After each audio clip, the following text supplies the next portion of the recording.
You ask Tiger to solve. This deals with linear equations with one unknown. The final result is n equals 17. Let's solve it step by step. Simplify the expression. Expand the parentheses. Simplify the arithmetic.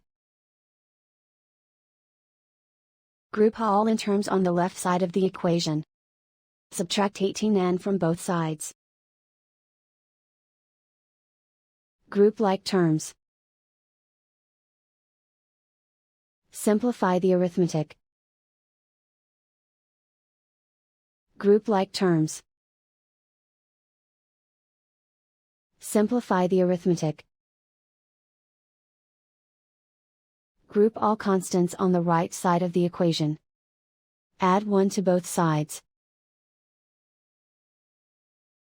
Simplify the arithmetic.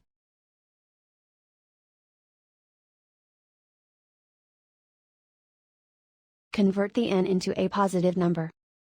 Multiply both sides by -1.